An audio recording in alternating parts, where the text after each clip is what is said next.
What responsibility does Dan Synder bear for this environment that you describe?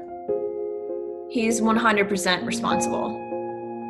100%. Under Dan Synder's leadership, women were used as sex objects and tools to increase sales rather than dignified human beings. You've got the NFL responding to a half dozen attorneys general calling out the league, telling them they've got to get a handle on allegations of discrimination against female employees or they will face an investigation. The storm may be coming for the National Football League. When I was asked by my boss to attend a networking event and to dress cute, it was actually an orchestration by him and Dan Synder to put me in a compromising sexual situation.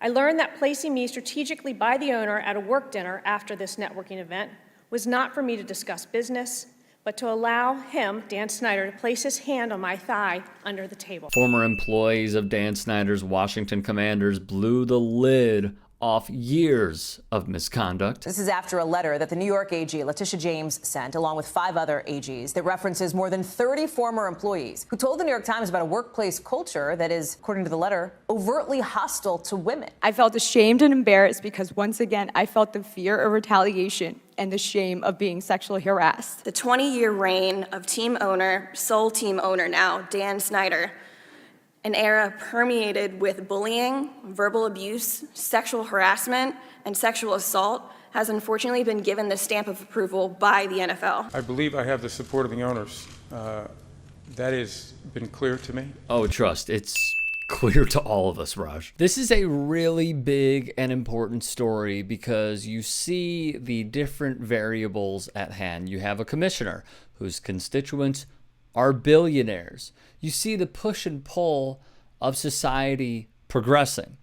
And then you see these billionaires and Roger Goodell being stuck in the mud. It seems like being forced to change their ways and their resistance to it. Thus, the attorneys general of 6 states, including New York, have told the NFL they have grave concerns about allegations of workplace harassment of women and minorities and warned the league that unless it takes steps to address the problems, it could face a broad investigation, wrote the New York Times. I'm a big believer in dialogue. While he may say this in a very comfortable conversation with an ex-player, coaches like Brian Flores let everyone know. There's never been a majority black owner. There's only been one black club president. We look at the GMs, now we're up to 7. 5 of those were hired in the last 12 months. As did one of NFL media's own, Jim Trotter. When we look at the league office, of the top 11 executives there are only 2 people of color.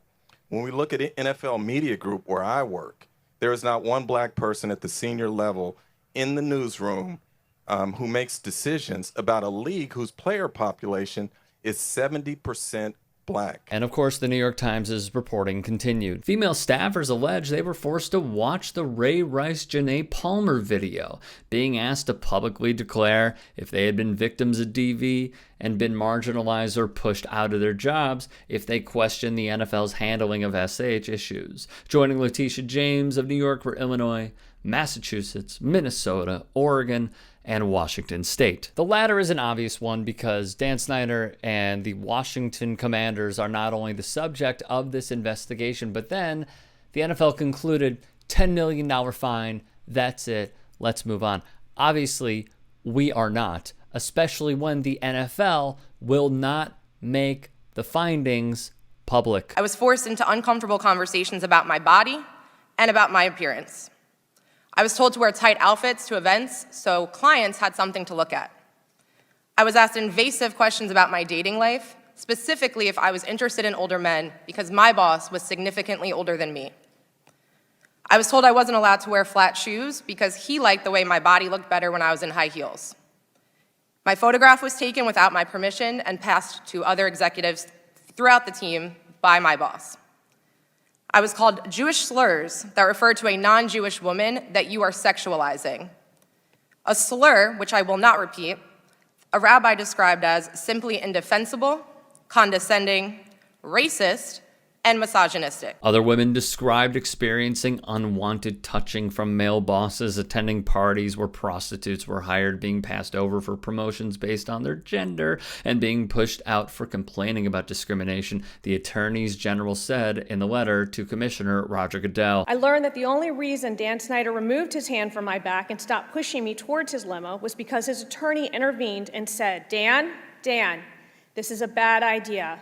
A very bad idea, Dan. CNN reported the state AGs promised to use the full weight of their authority to investigate and prosecute allegations of harassment, discrimination, or retaliation following recently surfaced reports from female NFL employees. Bottom line, women were objects. We were disposable and exploited over and over. Mike Florio, a former lawyer turned NFL media man, noted this paragraph from James's office, which stuck out to him.